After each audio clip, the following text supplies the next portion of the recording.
अस्सलाम वालेकुम। पर्चा नंबर 1 सवाल नंबर 2 बहुत मुश्किल है।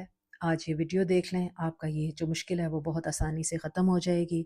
इसके बाद आपको ये सवाल जो है वो बिल्कुल मुश्किल नहीं लगेगा, ठीक है? पर्चा नंबर 1 का सवाल नंबर 2 IGCSE 0539 के बच्चे और 3 to 4 8 सिलेबस जो है ओ लेवल्स का, उसमें एक ही तरह से ये सवाल आता है और 9 इसके नंबर होते हैं और इसमें जो है वो आपको 9 बयानात 9 स्टेटमेंट्स दी गई होती हैं जिनके साथ ही A B C D 4 options होती हैं जिनको कि आपने हल करना होता है, पूरे इबारत को पढ़ना होता है और उसमें से इसका जवाब ढूंढ के जो कि आपके सवाल या स्टेटमेंट के मुतल्लिक या उसके बिल्कुल मायने देता है उसके मुताबिक उसको समझ के हमने उसको टिक करना होता है। बस ये गौर से सुन लें, आपको इसके बाद ये सवाल मुश्किल नहीं लगेगा, ठीक है? आपने जो 9 बयानात होते हैं बारी बारी उनको गौर से पढ़ना है। 2 तरीके होते हैं सवाल को हल करने के लिए। कुछ बच्चे तो ये पूरा पैराग्राफ जो है वो पढ़ते हैं और फिर करते हैं, और कुछ बच्चे जो होते हैं जिनकी रीडिंग मुश्किल होती है, उनको पढ़ना मुश्किल लगता है, वो हर स्टेटमेंट को पढ़ते हैं और फिर पैसेजेस में से उनका जवाब ढूंढते हैं और फिर उसको टिक कर देते हैं। ज़्यादा आसान तरीका वैसे यही है, हर स्टेटमेंट को गौर से पढ़ें, उसका मतलब समझें। आपका जवाब तभी दुरुस्त हो सकता है जब आपको उस स्टेटमेंट, उस जो बयान है या वो एक जुमला जो है या कभी वो सवाल की सूरत में भी होता है, उसमें मौजूद हर लफ्ज़ को आपको मतलब आना चाहिए। अब कई बार बच्चे ये गलती करते हैं कि उस स्टेटमेंट में मौजूद जो अल्फाज होते हैं उनके ही वैसे ही हूबहू अल्फाज को जो हैं वो उस इबारत में ढूंढने की कोशिश करते हैं और फिर जहाँ भी वो मिल जाते हैं उनके उस मुताबिक, वो अगर ए में मिलते हैं तो ए में वो टिक कर देते हैं, अगर बी मिलता है तो वो बी वाले बॉक्स में टिक कर देते हैं।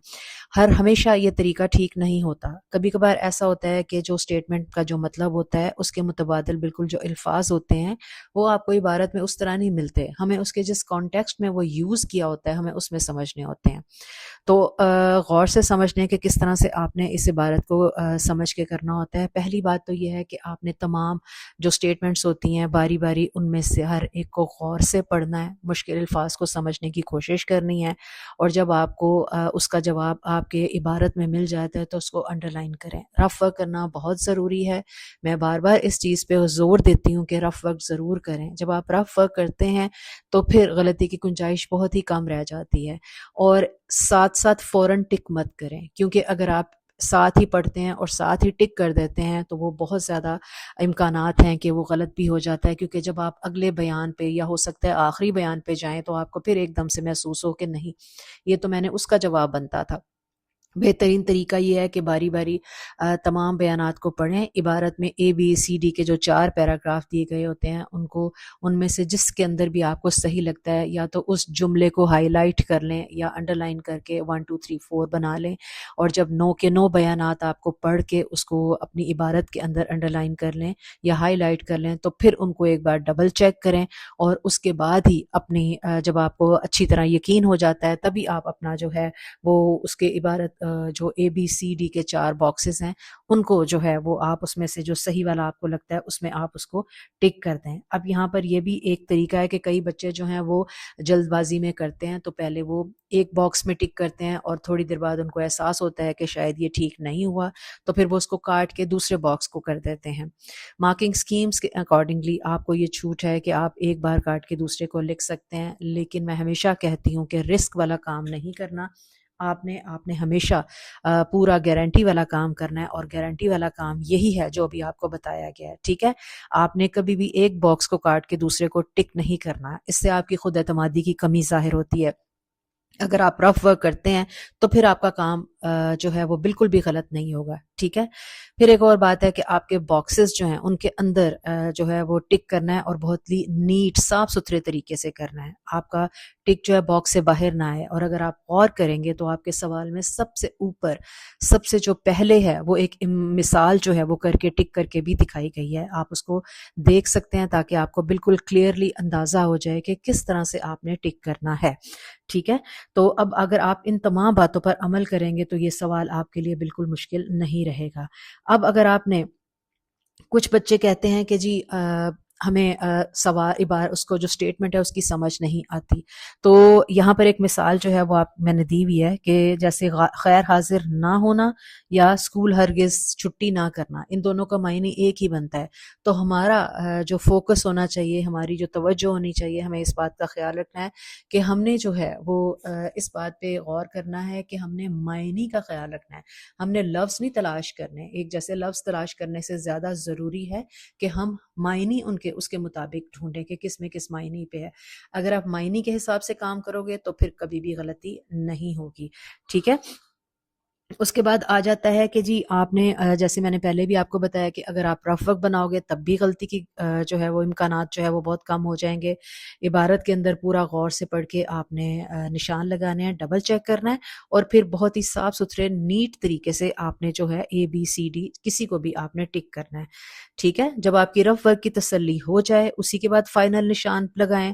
آپ کا ٹک جو ہے وہ ہمیشہ صاف ستھرا ہونا چاہیے. ٹھیک ہے. اور وہ باکس کے اندر ہی ہونا چاہیے. ٹھیک ہے. اس کے بعد بعض دفعہ یہ بھی ہو جاتا ہے کہ جو آپ کی اسٹیٹمنٹ ہے اس کے اندر کچھ الفاظ اگر آپ کو دیے ایسے آ جاتے ہیں کہ جن کا مطلب آپ کو سمجھ میں نہیں آتا، تو اس کا بہترین طریقہ یہ ہے کہ ان کو سیاق و سباق کے ساتھ جو ہے وہ سمجھنے کی کوشش کریں.